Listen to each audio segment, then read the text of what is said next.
नमस्कार, मैं हूं अमित सिंह और आप देख रहे हैं फर्स्ट बिहार झारखंड। देखिए, भारी बवाल के बीच आखिरकार देश के दोनों सदनों से वक्फ बिल विधेयक पास हो गया।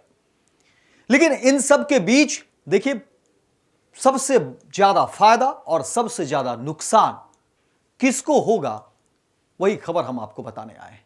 आखिर वक्फ बिल पास हो जाने से किसको सबसे ज्यादा राजनीतिक फायदा मिलेगा और किसको सबसे ज्यादा नुकसान होगा। क्योंकि देखिए, बिहार में इसी वर्ष विधानसभा के चुनाव होने हैं और एक तरफ एनडीए गठबंधन है तो दूसरी तरफ आरजेडी महागठबंधन। दोनों के अपने अपने जाहिर तौर पर कोर वोटर हैं, जिसकी दुहाई देते हैं और जिसके दम पर कहीं ना कहीं पार्टियां जो है राजनीति करती है और सरकार भी बनाती है। लेकिन हम बात कर रहे हैं मुख्यमंत्री नीतीश कुमार की, कि बिहार में देखिए लंबे समय से और लगभग 2 दशक से कह सकते हैं कि लगातार सत्ता पर विराजमान है। पार्टियां बदल भी गई, सहयोगी बदल भी गए, लेकिन मुख्यमंत्री नीतीश कुमार ही रहते हैं। लेकिन अब सवाल उठने शुरू हो गए हैं नीतीश कुमार को लेकर के, मुख्यमंत्री नीतीश कुमार को लेकर के, क्योंकि देखिए जो कोर वोटर है वही नाराज हो गए हैं। आरजेडी का अपना जो कोर वोटर है वो आज भी इंटैक्ट है। कुछ इधर उधर हुआ जिसका खामियाजा भी भुगतना पड़ा, लेकिन हम बात फिर नीतीश कुमार की ही करेंगे, जदयू की ही करेंगे। और नीतीश कुमार को यह चोट पहुंचाने वाले हैं कौन, किसने आज नीतीश कुमार की यह स्थिति कर दी, यह भी हम चर्चा करेंगे। जदयू की शुरुआत कहां से हुई, कैसे हुई, और फिर आज 2025 में जदयू किस मुहाने पर खड़ी है। मुख्यमंत्री नीतीश कुमार बुलंदियों के कितने शिखर पर पहुंच गए, लेकिन 2025 में मुख्यमंत्री नीतीश कुमार कहां हैं, क्योंकि इसी वर्ष बिहार में विधानसभा के चुनाव होने हैं और जब चुनाव हो जाएगा तो बहुत सारी चीजें क्लियर हो जाएगी। लेकिन वक्फ बिल के बहाने या वक्फ बिल के सहारे कह सकते हैं, अब बहुत सारी तस्वीर सामने आ गई है। देखिए, इफ्तार को लेकर के बातें कर लेते हैं। जो अब इफ्तार जदयू की तरफ से हुआ तो उसमें मुस्लिम कई सारे जो संगठन थे उन्होंने नाराजगी जताई, पत्र भी लिखा कि आप वक्फ बिल पर जो है क्लियर करिए कि आप किसके साथ हैं, मुसलमानों के साथ हैं या फिर मोदी सरकार के साथ हैं, या वक्फ बिल जो कानून बन रहे हैं उसके साथ। जदयू की तरफ से अलग अलग नेताओं ने बहुत सारी दलीलें दी, बातें कही गई, और उसके बाद देखिए जब देश के दोनों सदनों में बिल पेश होने की बात आई तो वहां पर जदयू की तरफ से 3 बातें या 3 अलग अलग बातें कही गई थी, जिसमें कहा गया कि ठीक है, हम जो वक्फ बिल है उसमें हम कुछ परिवर्तन चाहते हैं, हम कुछ उसमें बदलाव चाहते हैं। और जदयू की कोशिश रही कि एक तरफ सरकार में भी साथ रहे और दूसरी तरफ मुस्लिम वोटर जो है वो भी नाराज ना हो। और उसी कोशिश में देखिए कि जदयू ने इसी रास्ते को चुना। हालांकि बहुत नीतीश कुमार के सामने एक विकट परिस्थिति पैदा हो गई थी कि वो क्या करें, किनके साथ जाएं। और देखिए, मुख्यमंत्री नीतीश कुमार का कोर वोटर मुसलमान और महिलाएं हैं, लेकिन अब कहा जा रहा है कि मुस्लिम वोटर पूरी तरह से वक्फ बिल के बाद नाराज हो गए हैं। और वक्फ बिल के बाद जो है पास होने के बाद देखिए कि धीरे धीरे कर मुस्लिम नेता नीतीश कुमार का साथ छोड़ रहे हैं, धीरे धीरे इस्तीफे की पेशकश हो रही है, इस्तीफे दे रहे हैं। और ऐसे में बड़ा सवाल उठ रहा है कि अब मुख्यमंत्री नीतीश कुमार क्या अकेले पड़ जाएंगे?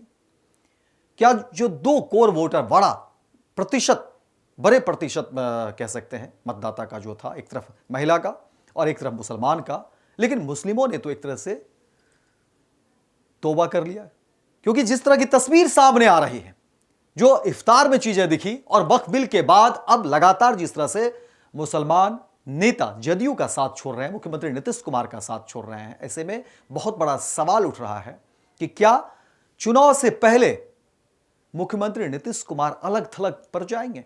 और इसका फायदा, सबसे ज्यादा फायदा किसको मिलेगा? क्योंकि देखिए, वक्फ बिल पर जो एजेंडा है, जो पार्टी को लेकर के जो बातें कही जा रही है, बीजेपी के सेहत पर कोई बड़ा फर्क नहीं पड़ने वाला है। इसका सीधा असर बिहार में नीतीश कुमार की सेहत पर पड़ रहा है। और यह देखिए, शुरू हो गया। अभी से ही कई मुस्लिम नेता जदयू का साथ छोड़ रहे हैं, मुख्यमंत्री नीतीश कुमार का साथ छोड़ रहे हैं, इस्तीफे पर इस्तीफे जो है भेजे जा रहे हैं। इसलिए सवाल शुरू हो गया है कि क्या जदयू में अब मुस्लिम चेहरे नहीं दिखेंगे? और फिर 2025 चुनाव में क्या होगा मुख्यमंत्री नीतीश कुमार का? क्योंकि इससे पहले भी देखिए, कई बार चेहरों को लेकर के भी सियासत में बवाल हुआ था। मुख्यमंत्री चेहरे को लेकर के भी कई बातें उठी थी। हालांकि जब भी बातें जोड़ पकड़ी तो फिर किसी तरह से टाल मटोल कर दिया गया, लेकिन अभी भी बहुत ज्यादा क्लियर नहीं है पूरे मुद्दे पर, और पूर्णतः से सहमति नहीं कही जा सकती है। लेकिन जाहिर तौर पर जब मुख्यमंत्री नीतीश कुमार कमजोर पड़ेंगे, जनाधार कमजोर पड़ेगा, तो बीजेपी या कोई भी अन्य सहयोगी पार्टी किस रूप में मुख्यमंत्री नीतीश कुमार को लेगी या देखेगी, यह समझना बहुत कठिन नहीं है। और इसका बड़ा फायदा जाहिर तौर पर आरजेडी को मिलेगा, जिसका कोर वोटर एमवाई, शुरू से लालू प्रसाद यादव कहते रहे कि देखिए, हमारा एमवाई समीकरण जो है इंटैक्ट, और ये अगर मुसलमान वोटर वहां से हटते हैं, जदयू से छिटकते हैं, तो ये सीधा इसका बड़ा लाभ आरजेडी को मिलेगा।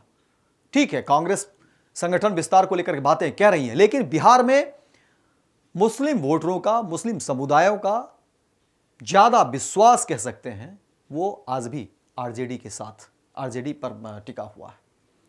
और बीते दिनों देखेंगे कि चाहे वो शहाबुद्दीन साहब का परिवार हो या कोई और मुस्लिम संगठनों की तरफ, मुस्लिम वोटरों की तरफ, मुस्लिम समाज की तरफ आरजेडी का रुझान पहले से और ज्यादा बढ़ा ही है। तो एक तरफ देखिए कि नीतीश कुमार कमजोर हो रहे हैं, आरजेडी की तरफ मुसलमान जुड़ रहे हैं, और बीजेपी कम से कम कमजोर तो नहीं होगी पहले की तुलना में। तो सीधे सीधे नीतीश कुमार कमजोर हो रहे हैं, या इस पूरे बहाने, वक्फ बिल के बहाने या सहारे कमजोर कर दिया गया है। और 2025 से पहले यह तस्वीरें बिल्कुल स्पष्ट हो जाएगी, चुनाव से पहले, कि जदयू कहां खड़ी है। और जाहिर तौर पर बिहार की सियासत में एक बड़ा फेरबदल भी देखने को मिलेगा।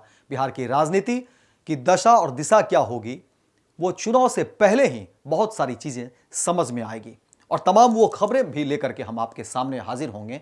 लेकिन फिलहाल वक्फ बिल के सहारे या बहाने, वक्फ बिल पेश होने के बाद जदयू पूरी तरह से कमजोर होती हुई दिख रही है, नीतीश कुमार कमजोर होते हुए दिख रहे हैं। और सवाल वही है कि जदयू में नीतीश कुमार को कमजोर किसने किया, जदयू पार्टी को कमजोर किसने किया। हालांकि कई सारी बातें जदयू को लेकर चल ही रही थी कि जदयू को अब नीतीश कुमार के बाद कौन देखेगा, कौन नेतृत्व करेगा। नेतृत्व की लड़ाई अलग थी नीतीश कुमार के बाद, लेकिन नीतीश कुमार के रहते ही देखिए कि जदयू कमजोर होती जा रही है। और खुद नीतीश कुमार के ऊपर ऐसे ही विपक्ष पहले से ही जो है कई सारे आरोप लगा रहे थे, उनकी तमाम चीज़ों को लेकर के उम्र का हवाला दे रहे थे, और कई सारी बातें कह रहे थे। रिटायर्ड तक में कह दिया गया था कि देखिए नीतीश कुमार रिटायर्ड हो चुके हैं। लेकिन अब जब जनाधार में ही सेंधमारी हो, जनाधार ही खिसक जाए, तो फिर पार्टी कैसी और नेता कैसा। तो फिलहाल इस खबर के साथ इजाजत दीजिए, लेकिन तमाम खबरों के साथ जो है देखते रहिए first Bihar Jharkhand. Panorama group, जो सोचता है वो करता है, आपके अपने सपनों का आशियाना।